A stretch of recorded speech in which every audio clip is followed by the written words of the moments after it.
This isn't your soft launch. This is the hard launch, where we talk about what it takes to build love, businesses, and everything in between.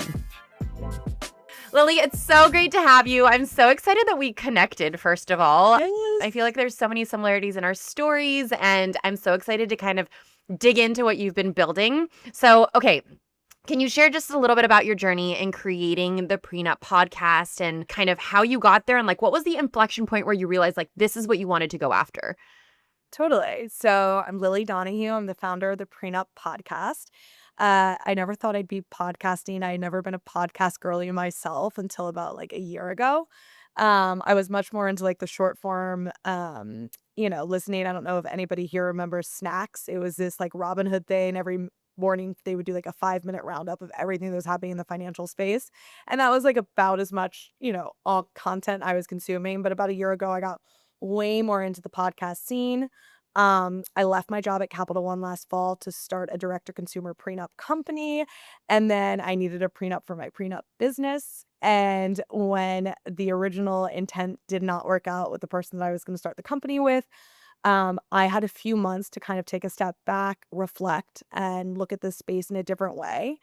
And through lots of dinners, coffees, lunches, I started to realize that you can build the most perfect product out there, but it doesn't mean people are going to come unless they're actually educated on what a prenup is and why you should get one. And there is a myriad of taboos, negative energy, all this bad information out there about prenups that I am trying to peel back and uncover and help people understand that a prenup is wonderful and amazing, and it is actually the most generous thing you can do for your partner.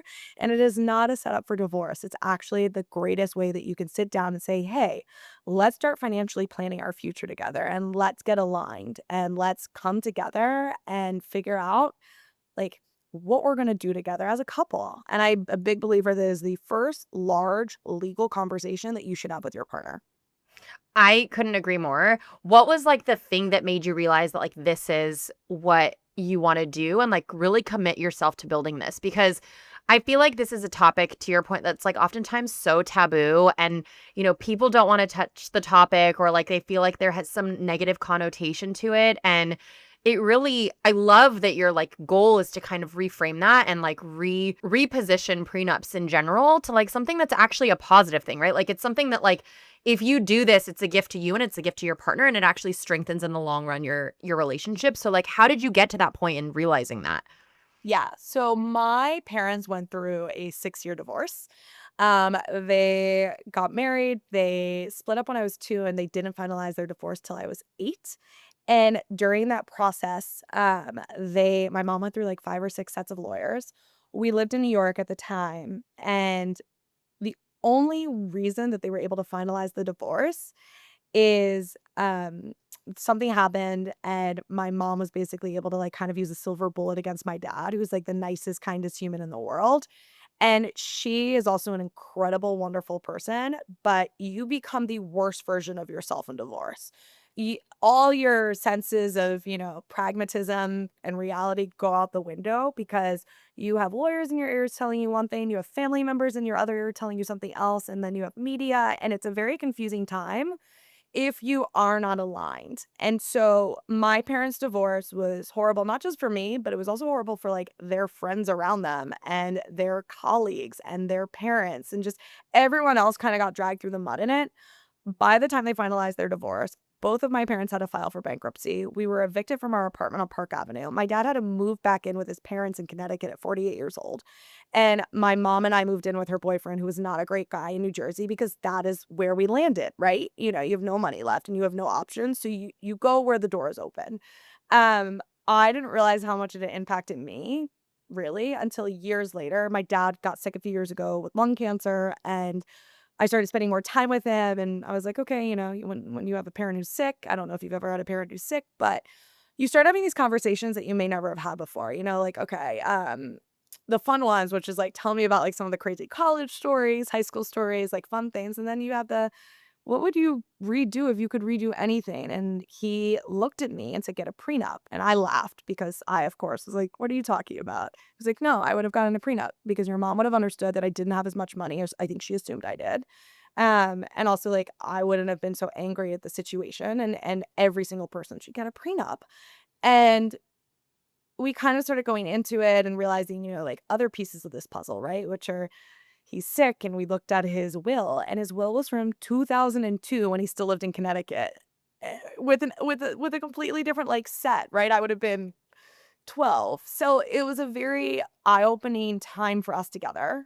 And then my dad used to be an ad guy, and so he was coming up with all these quips and ideas of, what would we call the company, how would it work, how could you market it, and it was just like a fun thing to do. And then he unfortunately unexpectedly passed away really quickly. So he was diagnosed in March with cancer, and he was doing radiation and chemo, and I thought he was getting better, and so did his doctors. And then the day before my birthday, he dropped dead out of the blue. Just like didn't show up for lunch with my aunt. And we thought his scans were doing better, and I think it was like an aneurysm or a heart attack. I still don't know, because yet again in his will he did not want an autopsy, so I will always wonder what happened. But he passed away, and then 2 weeks later at Capital One I got promoted. So I just like shelved it. I shelved the idea. The person that I was working kind of on it with, was like, yeah, take the space, take the time you need. And then I just put it away. And then last year I went through a pretty traumatic breakup with someone who I lived with. We had a dog, thought we were planning our future together, and things happened. And then I just was like, I have to leave like today. And if I don't leave today, I'm going to be stuck in this for the rest of my life. And I didn't drink for 6 months.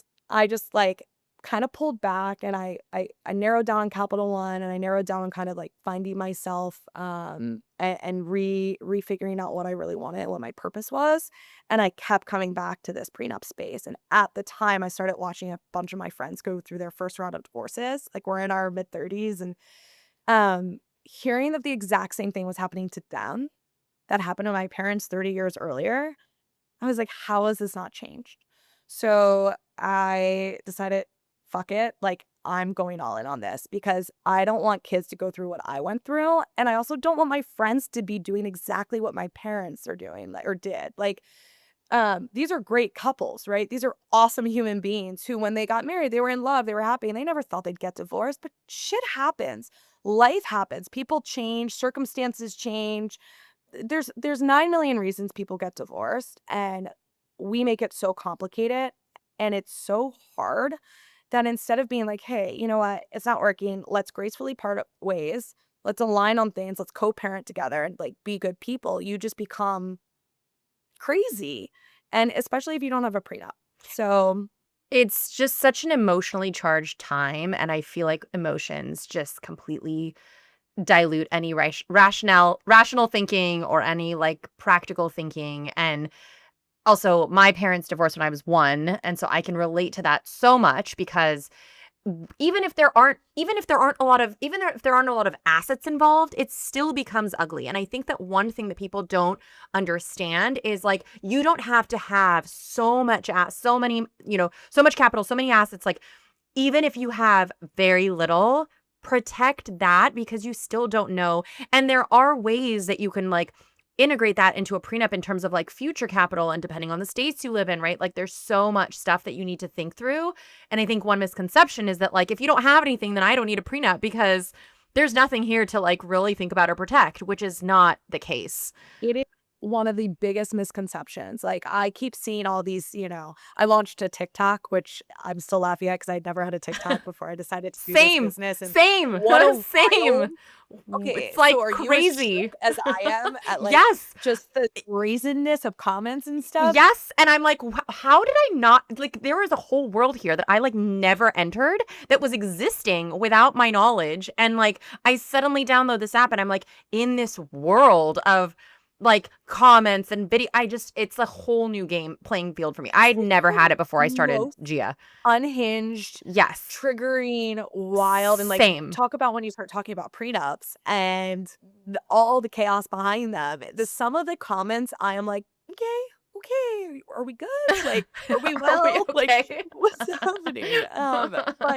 But with that being said, like one of the biggest comments I kept getting was like, oh, if you don't have, if you're not like generational wealth, or you're not a millionaire, like this doesn't apply to us. I'm like, actually, it even applies to you more, because if you go to get divorced, you have less money to pay a lawyer to get divorced. And so I know couples that have stayed together because it is too expensive to get divorced and it's too complicated and they don't want to split up households.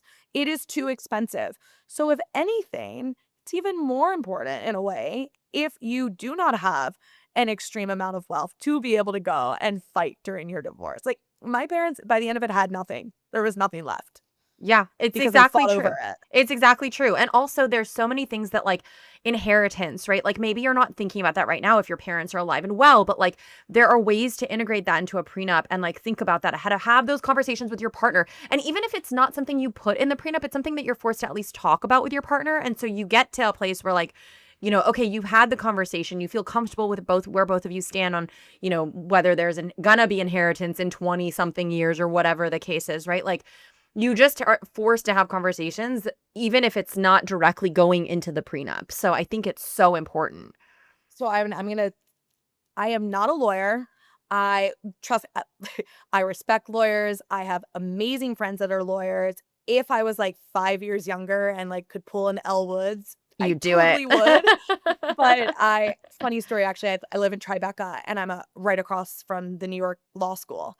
And I was like, "Oh, this is serendipitous," because I had moved down to Tribeca during my breakup and, like, was, like, on my journey to find myself, and I looked up, and I was like, "This is my Elle Woods moment. I should go to law school. Maybe this is it." And I walked in, and they were like, "Have you" like, went to the registrar, they're like, "Oh, have you taken the LSAT?" I was like, "No." I was like, I was like, "Can I sit in on some classes about family law?" And they were just like, "No." Like, Oh, they were like, "No, you can't." So, that was a very short-lived moment of, like, oh my gosh, and exuberance, but, it's never too late. Kim it's Kardashian did it. So you know what?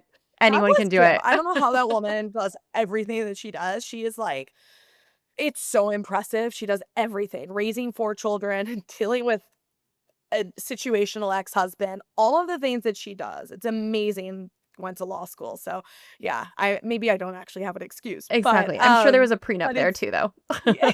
in that situation. So one of the things is I'm not a lawyer, but I've heard stories, and these are not, this is not legal advice. This is actually from couples because one of the interesting things is when I started to tell people that this is what I'm going to do, they're like, you have to meet so and so, you have to meet so and so, you have to hear about her divorce, his divorce, and all these crazy, crazy things. And people coming out being like, I want to talk to you. And I'm like, tell me everything.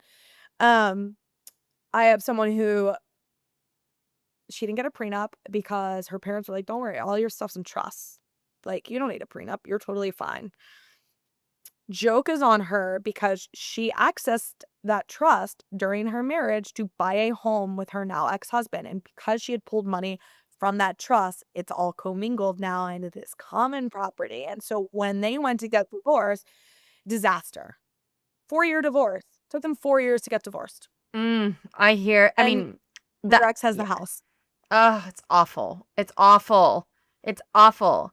And if that woman would have known what she probably knows now, she probably would have done things differently. Like, And it's so it's scary. crazy. I have another guy friend who, he was married and, dual income, no kids. They get a big house, mortgage, etc. And then his wife quit her job. Didn't even tell him, quit her job. And then they go to get divorced and like completely screwed by the situation because he's the only one making income and they have this huge house and they had gotten the mortgage on a certain like year and he actually can't go off the mortgage because she can't take the mortgage over because she's currently unemployed by choice. And it's just people don't think these things through. And a prenup's amazing, but I know you and I have talked about it too, which is like postnups are also maybe not as valid in the court of law, but it is still such a good financial exercise as a couple to sit down and be like, what can we actually afford?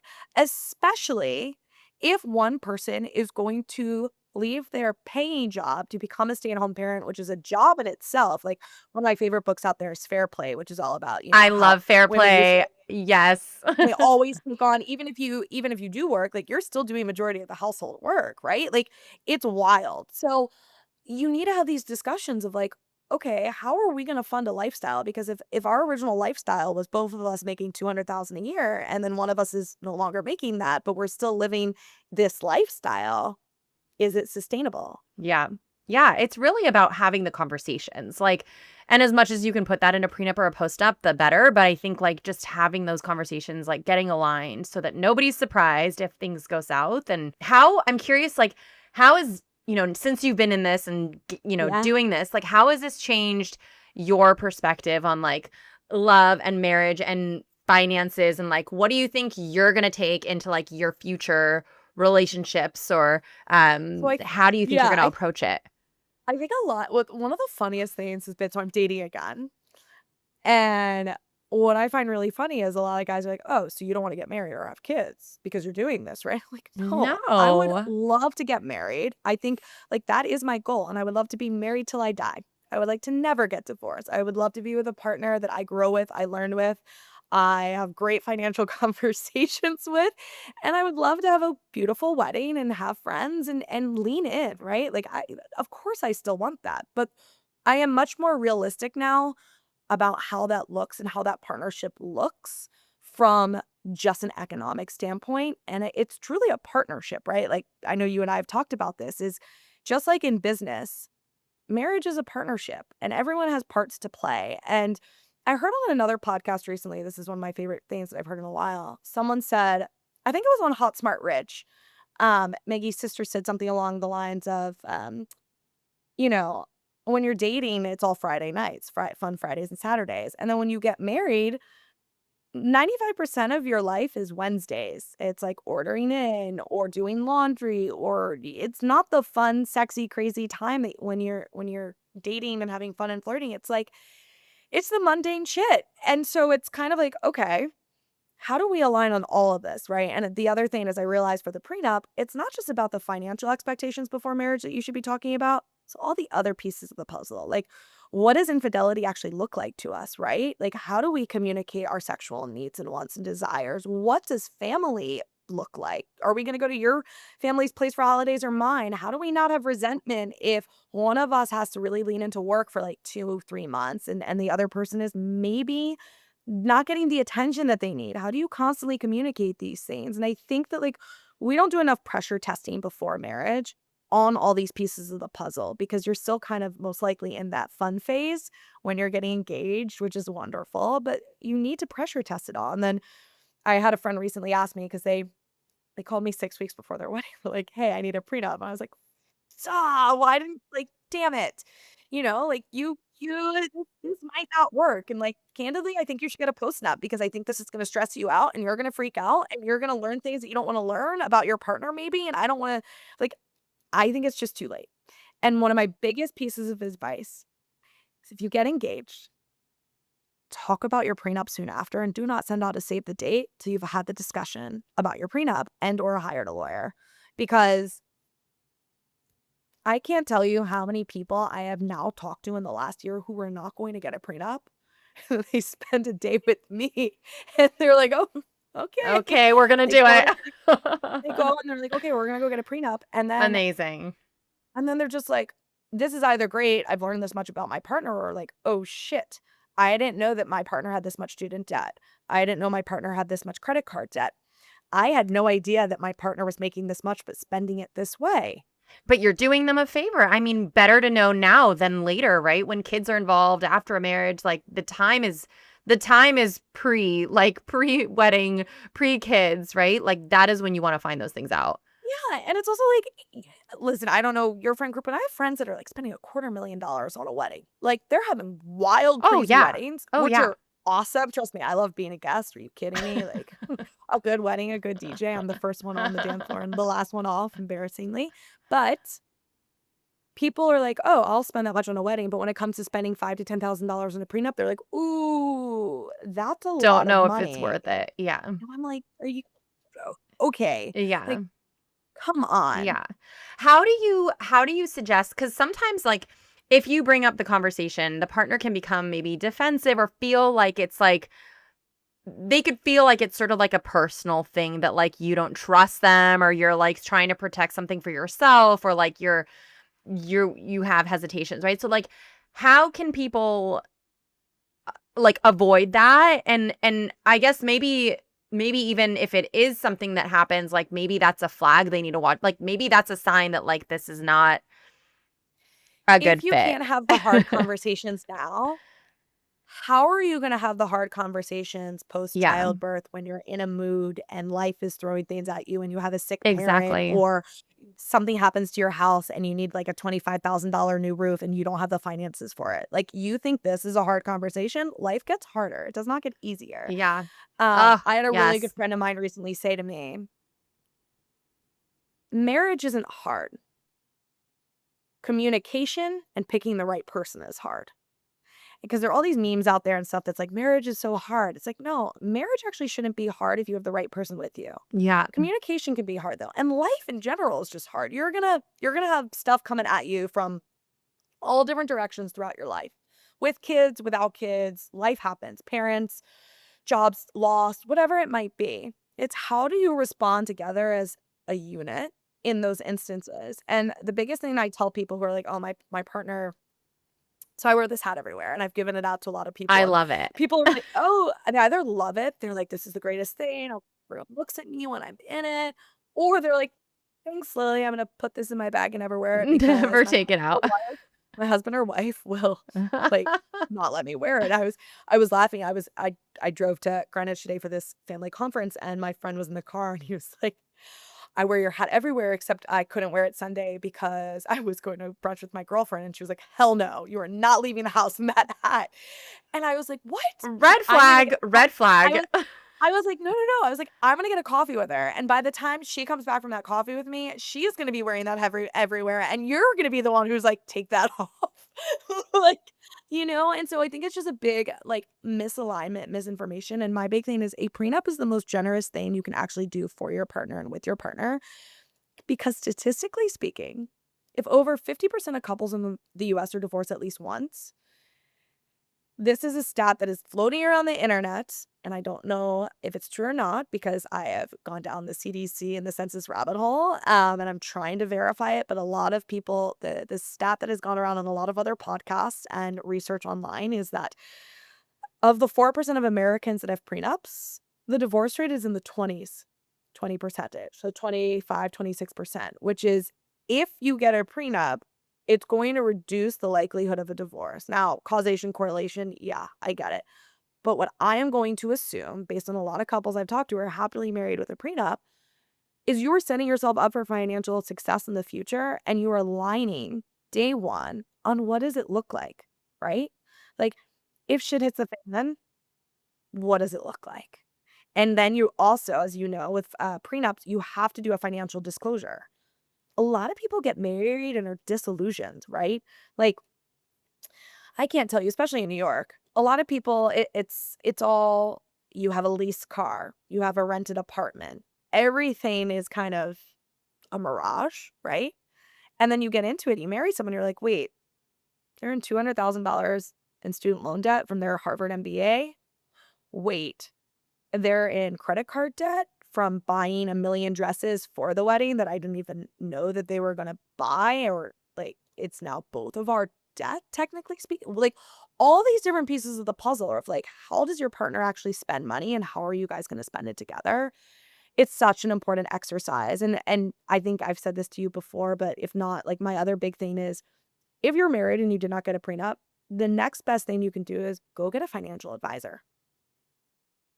Sit down with someone and have them, or even before you get married, right? If someone's scared of getting a prenup, say, "Hey, we should sit down with your financial advisor. We should sit down with my financial advisor, and we should talk through why it's important to get a prenup and how do we put our money to the best use Yes. going forward." I think also getting a prenup or having that, like, you're just gut checking that that person is somebody who's not going to get defensive, who's able to communicate with you, who's okay having these types of difficult conversations. Because to your point, life gets harder and the conversations are going to get harder too. And you're going to have to make massive decisions with this person. And if you can't make a decision on this or like even have a conversation on this, then like, what does that mean for all the future conversations and decisions that you guys are going to have to make together? It's Yeah, and just, like they are uncomfortable conversations, right? Like my tagline for my podcast is let's get comfortable with the uncomfortable, because it can be tricky, especially if someone comes from, a family where hopefully their parents have been married forever and they look at a prenup as a negative thing because they've had this loving, wonderful, 50-plus-year marriage. And they look at you and they're like, oh, it's only because you're a child of divorce. And it's like, no, it's not just because I'm a child of divorce. It's because look at our friends around us. There, have you ever met someone who doesn't know someone who's gone through a bad divorce? No, it doesn't exist. Yeah. I totally agree. I mean, as a child of divorced parents, there is a stigma that like, oh, you want to be more careful because you come from this trauma or from a broken family, and like that's where this is coming from.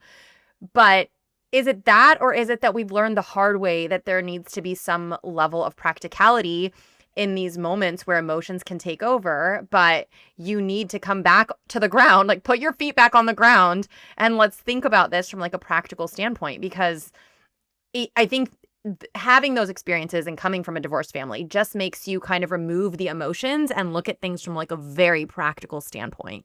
And that is not a negative thing in itself, right? That is actually quite a positive lesson to have learned the hard way, but it is a good thing to be looking at it from a practical standpoint, because emotions can like just, you can lose yourself in that. And that's what happens in a divorce. You lose yourself in the emotions.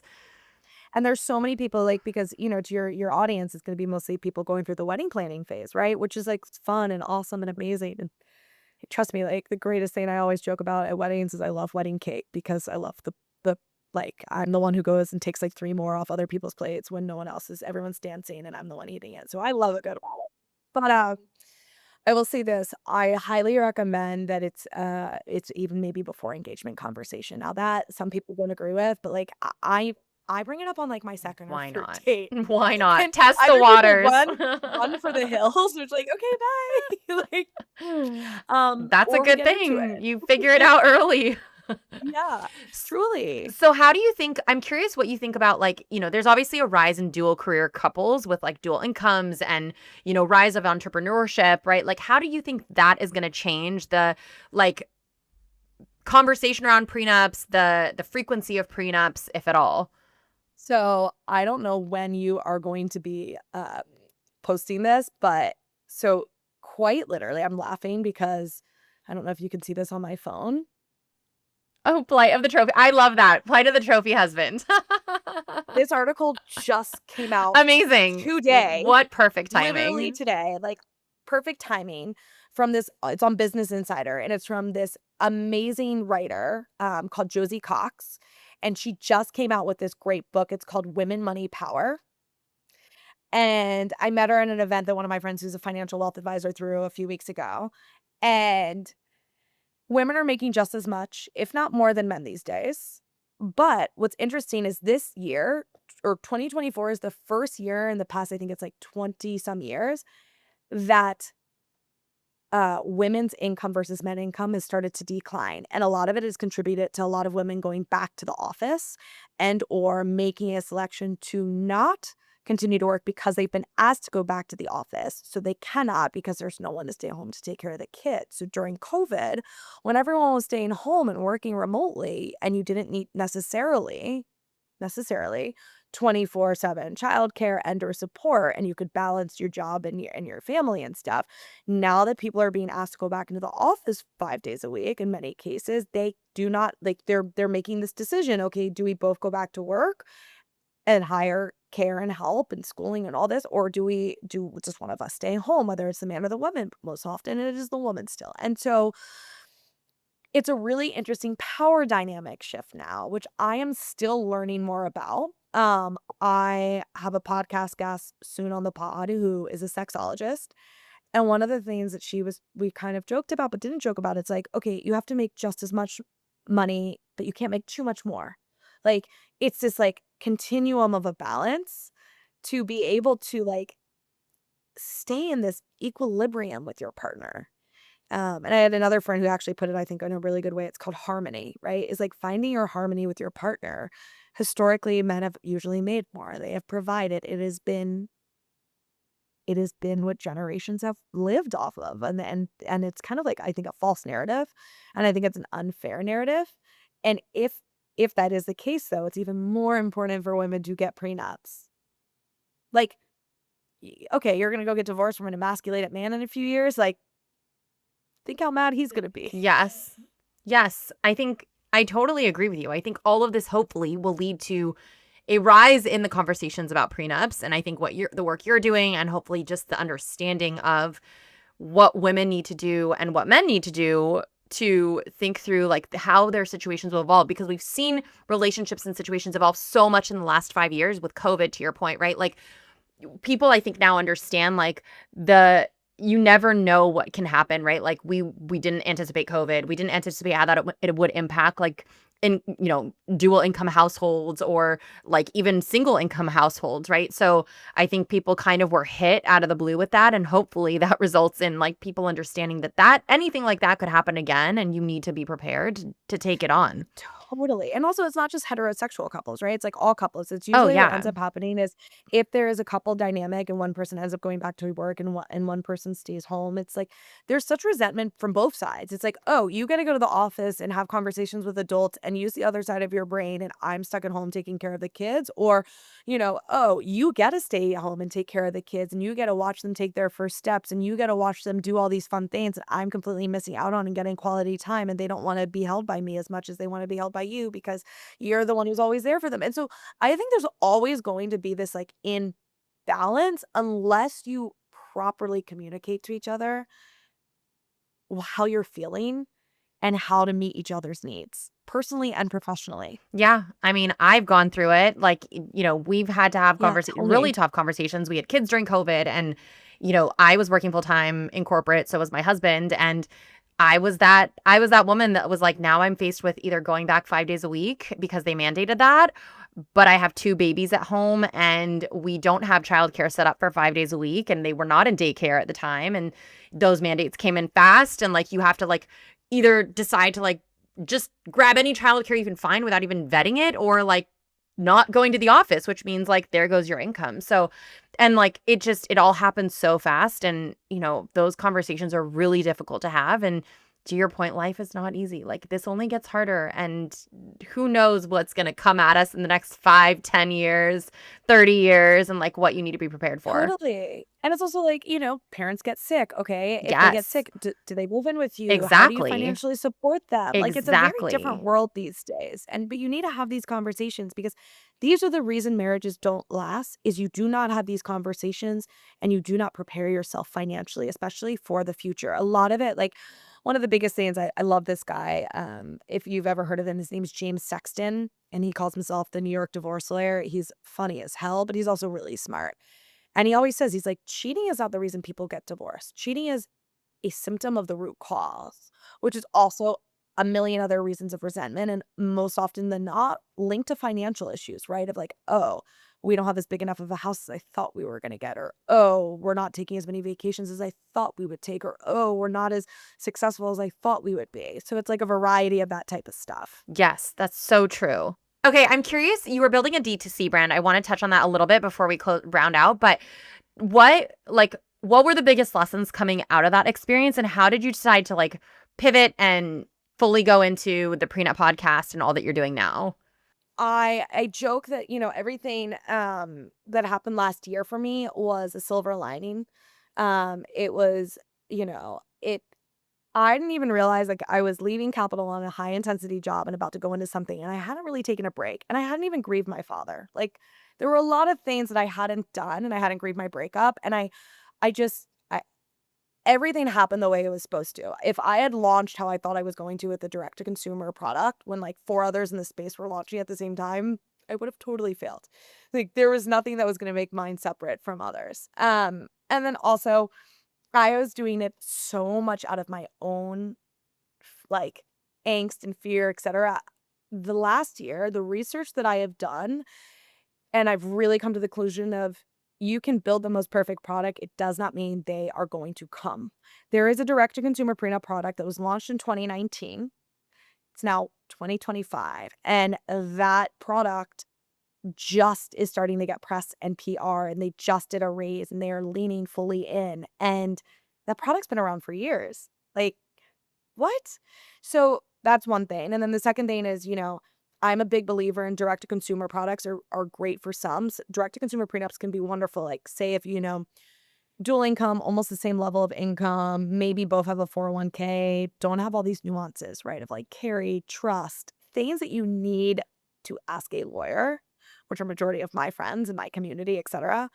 I do not believe the direct-to-consumer prenups are for the majority of my circle, but I do think that there is a circle and there is a portion of the there is a portion of people and actually some of my friends, there is a market for those direct-to-consumer prenups. If you are very like, you know exactly how you're gonna look at it and your finances aren't complicated. Now, my lawyers last year when I went through my own mini breakup, um, if I had not had a lawyer, candidly a team, really educating me on what I did not know, I would have walked away with such a horrible deal, or I would have just said, I don't know what to do. I have no idea. There are all these like little nuances that I never would have understood if I did not have an educated lawyer helping guide me. So there's kind of this like mid-level. My thing right now is if you want a prenup, go find a great lawyer if you have all these nuances. If you don't have these nuances and you feel like you've pretty much educated yourself, there's some great direct to consumer products out there. I'll give a shout out.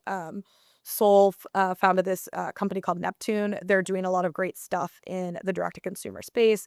Libby started first. They're doing a lot of great stuff in the direct to consumer space. But I do believe, like, at the end of the day, if you have nuances, find a great, wonderful lawyer through a friend, through family members, through research, and have them be your advocate, not just for your prenup, but for your trust, for your wills, for all the type of family law and family planning you're going to need. Because as we talked about earlier, things don't get more simple. They get more complicated as you grow, as your net worth grows, as your family grows, and as, the situations Yeah. arise. And nothing is more worth the investment than this, in my opinion. Like if you're going to invest in other things in your life, like this is the first place to invest in because you're protecting those other investments. And I have friends who had kids and who are married and have not even touched the conversations about trust and wills. And I'm like, what are you doing? Like, you need to get a trust and will. Like, what is going on? If you literally, something happens tomorrow, you have kids involved now. So when I hear that, I fall through the ground. I cannot. And a lot of it is because they don't want to invest in a lawyer or they don't want to invest the time in looking into Listen, it. Like it's go just, find a lawyer. yeah. Have them become your person. If you do not have the time or money right now to do it, there is a great company called Trust and Will. They do very quick and easy. I joke like kind of it's a band-aid, right? For like I'm still a big believer, go find a lawyer that is your advocate for everything that can help you with the nuances. But if you currently today are listening to this and you have a child and you do not have a will, go on Trust and Will right now. It's like a couple $100. It is at least a band-aid will to tide you over until you have the time to find the right family lawyer for you and your family. It's just, yeah, and like, listen, it is a really basic will. I've done it because I've tested all these products. I've done it. It's a really basic will, but it is something, and something is better than nothing Nothing. in this Yes. case, especially if you have a Absolutely. child. Like, Absolutely. Absolutely. Okay, last question. What do you yeah. suggest people say to approach the conversation? Like, how do they start the conversation? What do you suggest they say? And like, what's the starting point? Yeah. So if you're already engaged, have it sooner than later, right? Like, do it as soon as you possibly can. If you're not engaged, have it before you get engaged so you know it's going to come around when you get engaged. The way to approach it, I've always said, which is, I joke that I approach it way too early, but here we are. I'm a different stroke, different folk. But for, people who are listening are like, oh my God, my partner would hate that. Reframe it. There's a few things you can do and say, hey, I want to talk to you about this because it's been on my mind for a while. And I want us to be successful in our marriage. And I think one of the things that will set us up for success is sitting down and figuring out our financial future together. As part of that financial future, a prenup is something I really want to discuss with you because if something, God forbid, were to ever happen, I'd want you to be safe and I'd want to be safe. And I'd want us to be able to both be put on a more successful path in case something bad were to happen. Plus, this can help us look at all of our finances for the next few years. And hey, maybe we don't need that crazy wedding that we thought we did. Maybe we actually want to do like an 80-person wedding because we look at our finances and we don't want to be in, a certain type of debt because this is where we're at right now and this is what we're coming into our marriage with. So that's one way. The other way is saying, hey, I've read this book. I've read this article, I've listened to this podcast. I would love for you to listen to it, and then I want to discuss it because I'm a big believer in discussions. Like I joke, but my love language is like sharing music and or sharing books. I'm a big reader. And I love having a discussion after I, listen to the music. And sometimes people hate what I send them. Sometimes people love what I send them. Same with books and articles.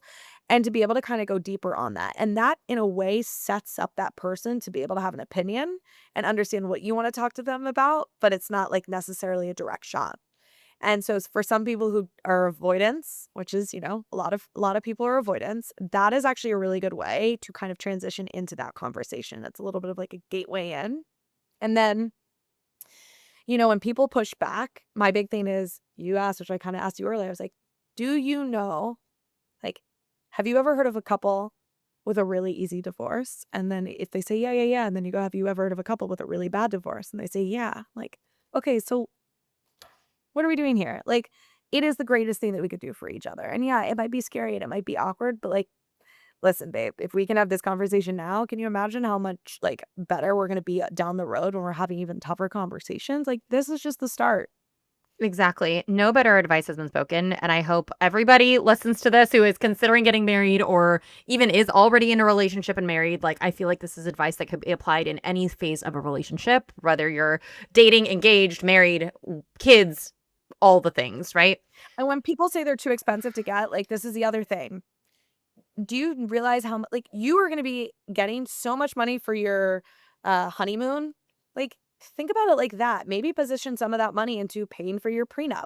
Maybe position some of that money into getting a legal advisor or a financial advisor or whatever it is that you think is going to set you up for a successful future. Yes, exactly. There is no better investment than investing in that, in your success in the Yeah. future. Thank you so much for coming on.